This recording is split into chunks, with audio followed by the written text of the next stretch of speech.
Ada mutualisme, ada komensalisme, ada juga parasitisme. Itu apa ya? Aha, itu adalah jenis-jenis simbiosis makhluk hidup. Nah, kita akan belajar itu.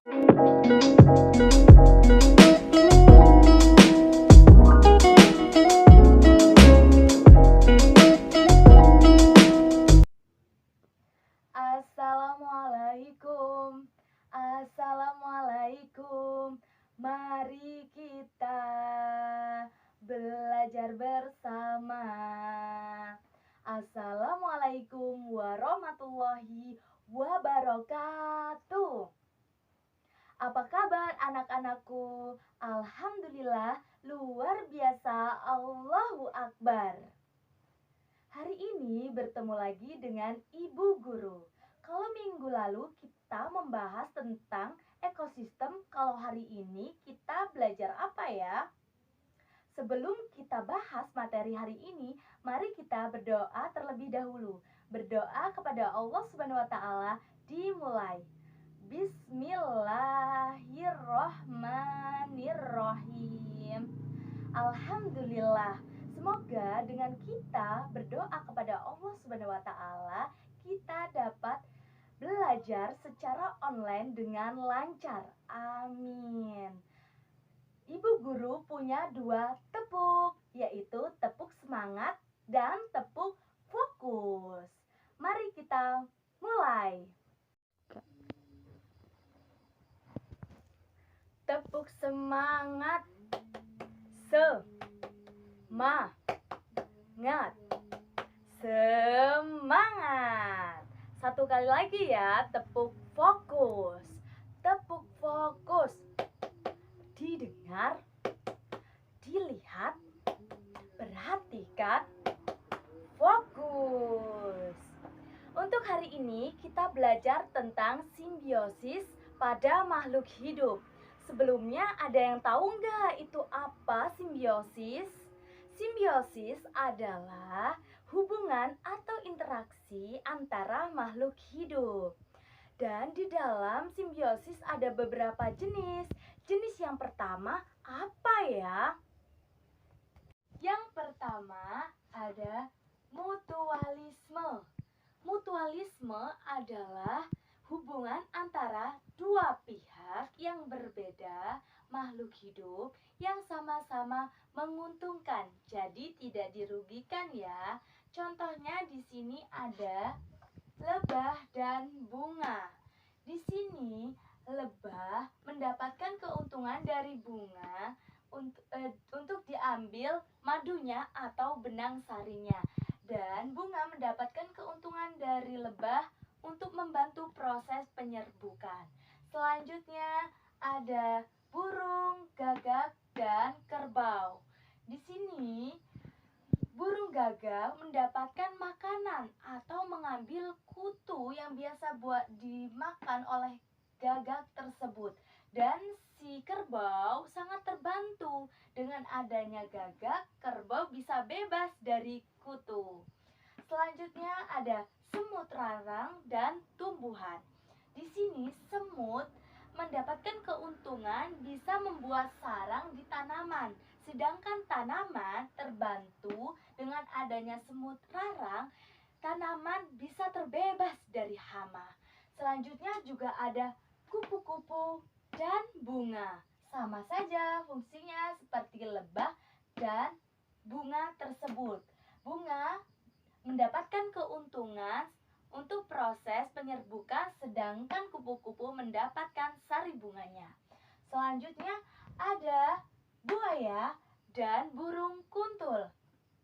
Di sini buaya mendapatkan keuntungan itu karena diambil bakterinya atau yang biasa mengganggu proses makan itu terbantu oleh burung kuntul ini, dan sedangkan burung kuntul mendapatkan makanan dari buaya.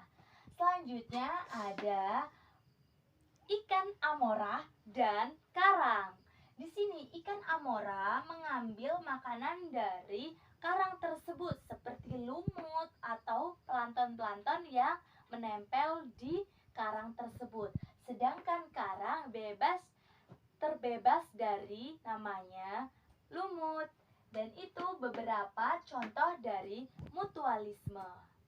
Selanjutnya, yang kedua ada apa ya? Yang kedua ada komensalisme. Komensalisme adalah hubungan antara dua pihak yang berbeda, yang satu mendapatkan keuntungan, yang satunya tidak mendapatkan keuntungan, tetapi tidak dirugikan. Di sini contohnya ada anggrek dengan pohon. Anggrek mendapatkan keuntungan dari pohon untuk bertahan hidup, sedangkan pohon tidak merasa dirugikan oleh tumbuhan anggrek. Yang kedua ada ikan hiu dan ikan kecil. Di sini ikan kecil berlindung dari mangsa sehingga terjauh dari mangsa karena adanya ikan hiu tersebut. Tetapi ikan hiu tidak merasa dirugikan. Selanjutnya ada katak dan tanaman. Ada tanaman paku dengan pohon. Ada pohon sirih dengan pohon tanaman lain, ada bunga rafflesia dan pangkal pohon lainnya. Yang terakhir ada parasitisme. Parasitisme adalah hubungan antara dua pihak makhluk hidup yang berbeda. Yang satu mendapatkan keuntungan dan yang satunya tidak mendapatkan keuntungan atau dirugikan. Di sini ada beberapa contoh. Yang pertama, nyamuk dengan manusia. Di sini nyamuk mendapatkan keuntungan karena mengambil darah sebagai makanan nyamuk tersebut.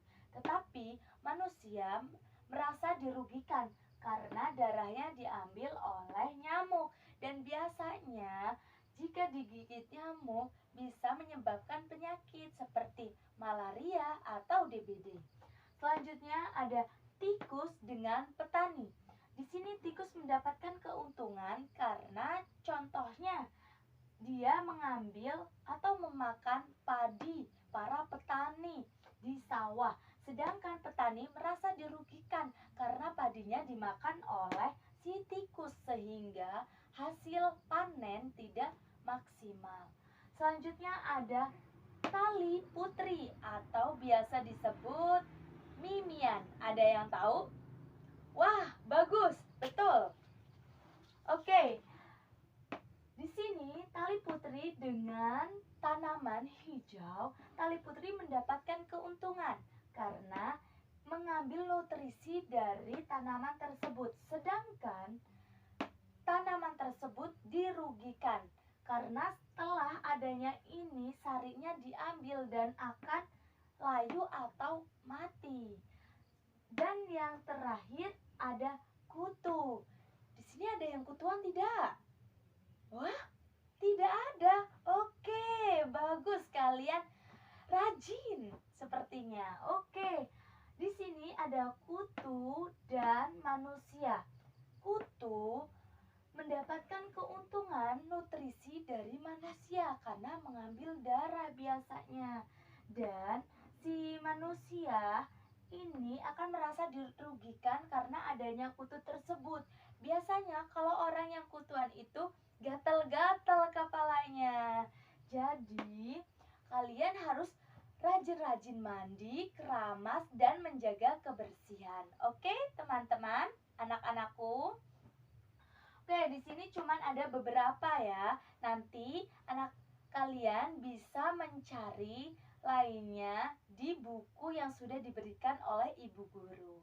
Oke, untuk pembelajaran online pada hari ini, ibu cukupkan. Tadi kita membahas tentang simbiosis pada makhluk hidup. Tadi ada apa aja? Ada mutualisme, komensalisme, dan parasitisme. Diingat-ingat ya anak-anakku. Dan untuk anak-anakku, apabila ada yang kurang paham mengenai materi ini, bisa ditanyakan melalui WA grup ya. Dan nanti ibu kirimkan PR atau pekerjaan rumah di grup WA. Untuk mengakhiri pembelajaran hari ini, berdoa kepada Allah Subhanahu wa taala dimulai. Bismillahirrohmanirrohim. Subhanakallahumma wa bihamdika ashadu alla ilaha illa anta astaghfiruka wa atubu ilaik. Ibu akhiri, wassalamualaikum warahmatullahi wabarakatuh.